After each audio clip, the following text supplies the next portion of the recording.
when you have a very expanded mind and you're well aware of more information all around, life becomes so much more stimulating. You start to see with greater opportunities, and you're very enthralled.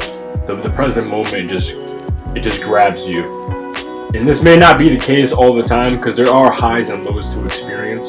But in general, when you keep feeding your mind new information, new things that you want to do going forward to learn and keep thinking, and more creative process, the intellect becomes so stimulated that it's almost like hard to hang on. If you keep, and you can find other people that think like that are also thought-provoking, right? More engaged in just how to see things from another angle, and keep expanding your mind to really encapsulate the idea of life as just full of opportunity. It's so exciting. It really is. It's captivating to just keep feeding your mind. And I think, if I may, going forward, I want to propose a certain diet, a mental diet, seriously. And some of it may not sound great to begin with, but it's going to stimulate you intellectually in ways that you never even imagined. So if you can formulate this into your daily life, I can almost guarantee that there's going to be some remarkable changes, and you're going to just feel more awake and more aware and more stimulated and excited overall. So wake up, feed your mind with something artistic, something beautiful, because beauty is a great ideal. It's a virtue in life. We all want beauty in some sort of way. Even if you just want to paint your house a certain color, paint your room, you want a nice car, that's beauty, okay? Even if it's something simple, like looking down at your shoes and you want something nice, colorful shoes, or something different, nice presentation, that's self-love. That relates to beauty. So do something beautiful, right?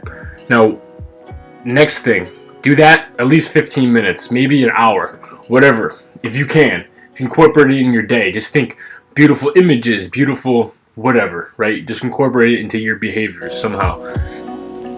Next thing, do something that's more like actually intellectually stimulating to get you thinking. Activate the thinking mechanisms in your mind. For me, that's a little bit of politics. Don't really want to be a whole advocate for it, but it gets you thinking in different ways than you're used to outside of your social life type of thinking. And then all of a sudden you start to think of who you are within politics, who you identify with or who you don't identify with, what kind of leaders there are making the policies in the world, the changes that somehow are going to affect you. And it's probably only most wise, most responsible to get a little involved in what's going to happen if they make rules that can change you, your job, your business, your taxes. We know a lot of us just think it's a disgusting thing to get involved in, but it can only help you to kind of think about it a little bit here and there. What's going on in the world, what's going on in your state, what's going on anywhere, government, something that's gonna relate to how we citizens are a part of this world is probably in our best interest to know at least something about and be up to date on, beyond what's just in the news, but to actually maybe go to YouTube and search somebody like a conservative or a liberal, whatever you fancy, kind of get involved on such issues and get your mind thinking about what you would say, aside from the bias and the prejudice and the ignorance that takes place oftenly with these debates. Try to be clear, have a clear mind, clarify what your point would be, because we all have something to say. We all should feel that our voice matters and that we should empower ourselves and really contribute our 2 cents to whatever matters going on, whatever issue. And I just suggest at least doing that for 10 minutes, because it gives you another perspective on things, especially when you listen to other people who, for the most part, there's some people that are really into it. And I'm not even talking about the ugly debates and the cat fighting, the name calling, all that controversy stuff, the drama that we see in the mainstream media. I'm just saying, look at your local representatives and what they talk about. regardless if it's Democrat, Republican, what issues do they want to focus in on? Because there's some people that are very passionate about changing the world. And when you could see that in someone else, it kind of wakes something up in you. You know, it really makes you think, wow, there's someone out there who wants to make a difference. Like Mother Teresa did, or Martin Luther King Jr. I mean, these people had a very determined attitude, and they were passionate about what they said. And if you can sort of see them as models for just in terms of energy and drive and, you know, focus, and that attitude of that they're going to do what they have to do because they know it's right and they know that they can do it. If you could somehow incorporate that into your goal-getting mentality, you're only going to be a step ahead, and you could do that within like 10 minutes and just see that, wow, these people have this type of feeling about things in the world. Why don't I? Or how about I try that towards my goals, whether it's my personal life or my long-term dreams? Why don't I just try to change my behavior in a way that kind of mimics and reflects the way they acted in a very good way, to make a difference and do what they believe is right. And I should stand up for what I believe is right and be certain of that as well. That will most definitely happen if you do that here and there every day. And you'll find your niche, you find your groove. Everyone has a place in the political world, even though that term is it's a negative connotation. Everyone has something to say. We all need to speak up more. If we want things to work the way they should, every single person has that responsibility. The next thing I would say, something with the language arts, which may seem very foreign to a lot of people, but if you're a writer or if you just like words, even if you did something in high school, maybe it was so far away from what you do now, but you remember like vocabulary tests, just had to learn a few new words here and there. I think everyone had a little bit of fun with that, because words, you know, you pronounce them differently, and especially when you're in like a group and everyone's learning a new word, something triggers within us, a sense of just kind of being more creative, and there's a cool feeling about it. Like, you know, when you hear like a new fad going on or a new buzzword like vibe, everyone wants to say it all of a sudden, or like, let's get lit. Like that is a real thing. Like, we as a culture, we communicate these fashionable terms and they change your life in some sort of way. All of a sudden, you know, you're not saying cool anymore, which some people still do, or you do, and it's in a different manner, but you'll say lit instead, and it's just as awesome, it's more exciting. And when you say that, you feel connected to the people who are already communicating that. So if you can just find something to do with the language arts, and that's going to really ignite something within you to be like, whoa, like, this is creative, there's some flavor to what's going on here. Like, what am I saying now?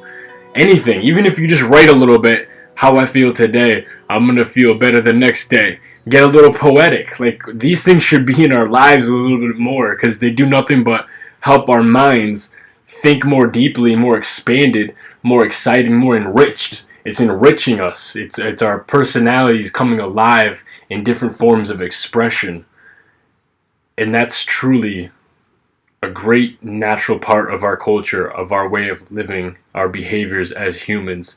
So I definitely recommend doing something with the language arts, just to get you to think a little differently, break out of your norm, be a little bit more free to express yourself, and just, you know, open up, feel new, feel more alive, because that's what words can do, especially when we use them as communication tools. Okay, next thing, everyone loves music. How many people are actually making music? Can you find a way to express yourself through music? Even if you just go on YouTube, you find a little instrumental, right? And don't overthink it. A lot of people have this, what's called a preconceived idea. Like, you're already making up your mind, like, I'm not a rapper, or I'm not a musician, I can't sing. See, that attitude right there is what's preventing you, because you could always try and redo it. There's always the second time around. Even if you're not passionate about doing it, like you're not going to be Jay-Z or Beyonce, mad respect. Like, you don't have to do that. But what I'm saying is, when you try, you're rewiring your brain. When you sit down and you do something that you're not used to, but you're putting an effort into it, your brain starts to rewire. It's fact. Actually, look up Joe Dispenza, and it's going to be more. He's going to get more in depth about it. But when you just read and write, and the same thing happens with music. You're focusing your mind to put thoughts out in a way that they're not used to doing, in a way that your mind's not used to doing, to put thoughts out. So if you just put on a little instrumental, right? It's like boom, boom, boom, boom, boom, boom, boom, boom, boom, boom, boom. Now, right now, boom, boom, boom. Whoever's listening, boom, boom, boom, boom, boom, boom. Come on, just write something down. Boom, just think. Boom, boom, boom, boom, boom, boom, boom. Was your first thought like, I don't know what to say? Boom, boom. Okay. Boom, boom. I don't know what to say, but hey, I'm just gonna play, yeah. Express my thoughts, just get them out, so I can feel like I am without doubt. Hey, just gonna shout. This is expression of humanity, feelings that we could all be relating on. Say, boom, boom. And I just think if we try to do a little bit of that, whether or not that was your taste of music, your genre, these cool activities are some things that we might be forgetting about, and they've been evident in our culture for a long time. And if you look at other cultures, maybe like Native American, they would sit down as communities, you know, bang the drums, whatever instruments available, and everyone would do a little chant, something like, "Ooh." What's a popular one in our culture, especially at sporting games, mostly football? Oh, oh, oh, oh, oh, oh, oh, come on. Oh, oh, oh, oh, oh, oh, oh.